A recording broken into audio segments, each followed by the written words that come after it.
escuchar ahora de voz de Christopher Chapman, el director de diseño de la Hyundai para Estados Unidos, quien tuvo con nosotros una entrevista ahí en la planta de Hyundai en Montgomery, Alabama. Well, Christopher, thank you very much for having us here at what we can call the home for Hyundai in the United States, here in Alabama, right? My pleasure.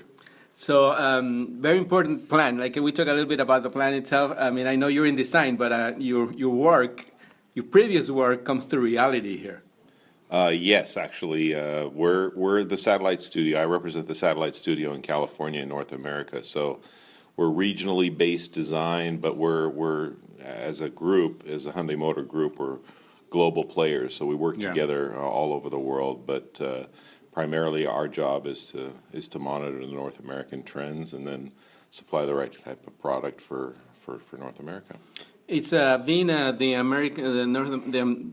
American market, actually the most demanding probably in the world. Is that your input probably the one that takes more prominent role in designing a car like this?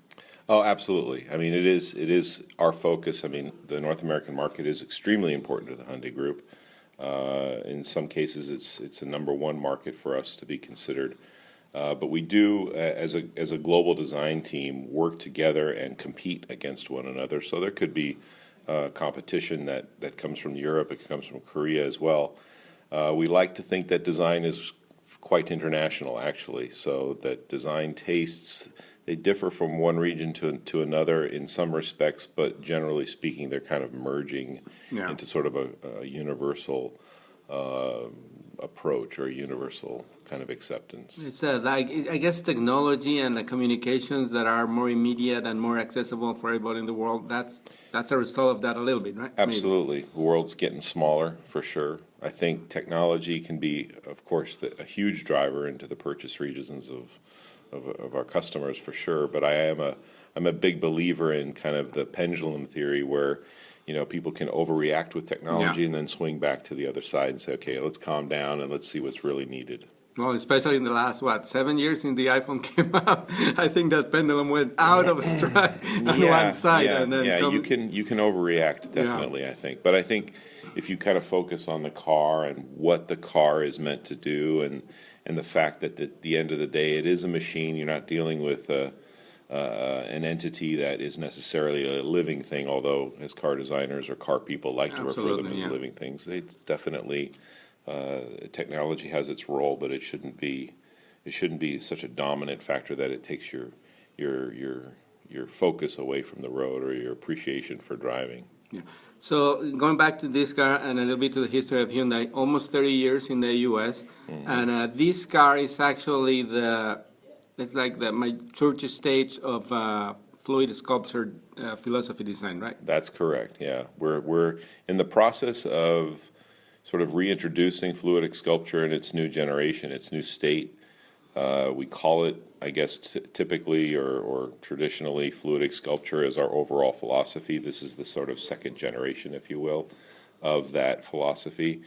And it was our duty, really, to kind of evolve it into the next round. People's reaction to our philosophy was quite strong, was quite positive, and it was important for us to understand what that was and then also understand who we are. So I think it's a really important aspect to be in a position where you can not really worry too much or have to prove yourself out to the customer anymore. Hyundai certainly made their mark a few years ago and continues to make their mark. But I don't think you have to say it quite the same way, and you don't have to say it quite as loud each time. So I think we're adjusting our approach. We're looking inward to what the company stands for, and part of that statement and part of that goal is quality, its precision, its performance, and things like this. And so we're combining all of those attributes, including design, in on that so that the designs look as though they perform the way they perform underneath. Yeah, so that's what you're talking about, like Hyundai making its name. First started with quality and dependability and people recognizing the value of the 10-year guarantee and all those kind of things. But now you see at a Hyundai, and you know it's a Hyundai coming down the street. Absolutely. I think, we're super strong in terms of our identity. And that's where I mean by you don't have to prove yourself Yeah. every single time you walk into the room. Now we're established, but we want to keep our momentum. We want to keep moving.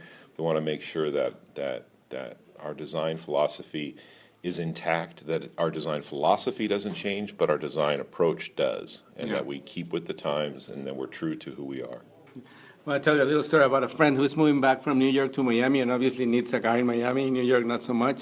And she's looking at this segment, exactly, and she likes the car. She likes the car because of the reviews it gets. I mean, like, good in Consumer Reports, this and that, awards, whatever. But she doesn't like the looks of it. And so why are you buying it? Like, buy something that you like. So this is more or less the answer to all those kind of things, right? With general consumers, the Accord is like probably the number one car in this segment, and the Camry. But now this one looks much better, and it has all the other attributes. Yeah, I think, like I said, we're in the process of framing a four-sided picture, and the new Sonata is the second side in our picture. It began with the Genesis, and you can see that through our fluidic sculpture design philosophy, the Genesis is kind of an expression of class. Yeah. The mid-size segment or whatever, if you accept the premise that design is trying to elevate Hyundai into a modern premium kind of a world, then this segment in the new Sonata is really a statement of dignity, bringing more dignity to the class. So Hyundai's always been known for its value, more than expected results. Yeah. You put a certain amount of money down, but you get so much more for your money. Now that continues, but it's also this refocusing and recalibration about precision engineering, pride in build, precision in expression, precision in surfacing. And what I would say is when you look at the car, what you see is what you get. You have immediate understanding of what's happening. Designers are constantly trying to simplify things, but not completely dilute the story as well. They want to make sure that there's enough said in the surface, there's enough said in the design, that you don't overstate it all the time. And I think that was part of maybe the last 5 or 6 years of Hyundai's history, was to make it so loud, so strong. But now I think we're kind of dialing a certain amount of Fine-tuning. that thing, and we're editing, really. Yeah. And as I mentioned in the previous presentation, we're trying to edit these things so as to not lose any of the story, but to make sure that there's not any added extra things that really aren't too necessary, and that's a designer's job. Yeah. For me, the side of the car, the profile of the car is the best. The best of it. It's really Yeah. the best looking part of it to me. But for you, what's your favorite part I of it? agree. I mean, I think also if you look at the new Sonata, it's actually one of the first cars that Hyundai has ever done, this new Sonata, where we took some cues from the last generation Sonata, the outgoing Sonata. It wasn't a complete melt and repour in terms of design strategy or design approach. We took what was used and successfully used with the proportion, with the silhouette of the car.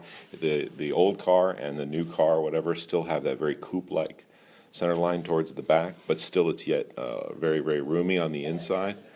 And then the what I call the saber line, or this belt line chrome piece that goes, On the side, under the doors, yeah. exactly, well through into the hood, into the front quarter panel that hits the headlamp.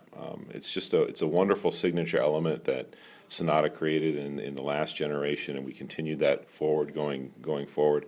And then if you look at a lot of the design cues as well, they're very, very similar, but they're executed in a very, very different way, and that's sort of part of the four-sided picture, a four-sided frame that we're doing, beginning with the Genesis, and going to continue into 2015 with another couple of And products. as you were mentioning, like elevating the standard of this segment, this car starts at 21,000, and you get a lot for that. Talking about like, getting a lot for your money, huh? Yeah, maybe you drove it as well.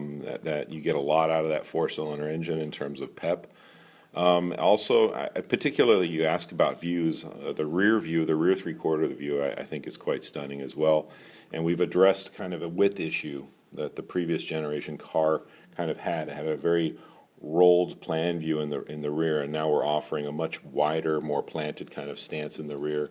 and a grille up front that kind of offers a little bit more of a proud statement. The silhouette of the car is less slope-nosed. It's more a little bit kind of upright and proud. So, yeah, we've done a lot of tweaking and tuning. You know, designers work in half-mil increments and Fighting with and engineers sometimes. We fight with each other, and we fight ourselves as well. But we put a lot of passion into it. Well, thank you very much, Christopher Chapman from Hyundai Design during the launch event for the 2015 Sonata here in Alabama in the manufacturing home of Hyundai in the USA.